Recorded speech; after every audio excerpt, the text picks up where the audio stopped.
Hello everyone, ఈరోజు మా ఊర్లో పెద్ద బతుకమ్మ. ఇలాంటి రౌండ్స్ ఒక 30 అయినా పెడతారు. మేమైతే ఒక దగ్గర ఆగాము. ఇదిగోండి చూడండి, జనాలు మామూలుగా జనాలు ఉండరు చూడండి, అలా అంత దూరం వరకు ఉంటారు. నాతో పిల్లలు ఉన్నారు, సేఫ్టీ కాదు కాబట్టి నేను జస్ట్ మేము నించున్న వరకే వీడియో రికార్డ్ చేస్తున్నాను. శ్రేష్ట, అందరు ఊర్లలో బతుకమ్మ లైట్ స్టార్ట్ అవుతాయి. మా దగ్గర మధ్యాహ్నం 3 గంటల నుంచే బతుకమ్మ సంబరాలు స్టార్ట్ అవుతాయి. ఊర్లో బతుకమ్మకి ఇదిగోండి ఇలా మెట్లుంటాయి బతుకమ్మని నిమజ్జనం చేయడానికి. చాలా రష్ ఉంటుంది. ఇంత రష్లో నేను చిన్నపిల్లలు పట్టుకొని వీడియో చేయలేను కాబట్టి మీకు చిన్న చిన్న క్లిప్స్ లాగా పార్ట్స్ లాగా తీస్తాను చూడండి. అమ్మ మామూలు రష్ ఉంటుంది మా దగ్గర.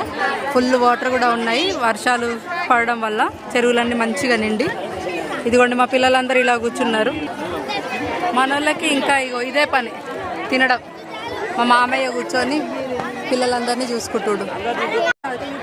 కొంచెం జరుగురాదు.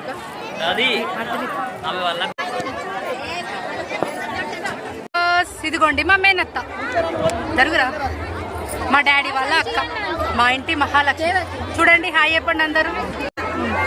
మా అత్త నాకు ముద్దు పెట్టింది చూడండి. చేతి ఫ్రాక్చర్ అయినా కానీ బతుకమ్మ మోసుకుంటూ పోతుంది పాపం.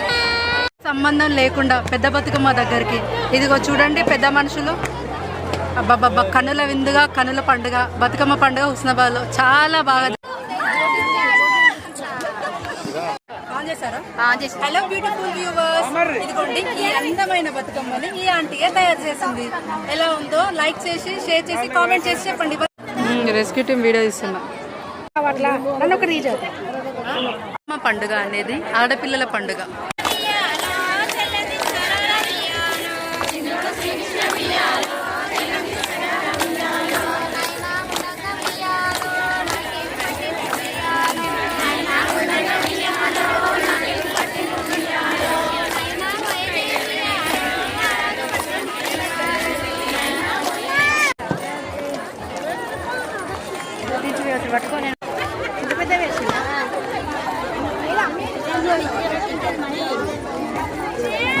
దండం పెట్టి వీడియో ఇస్తున్నాం.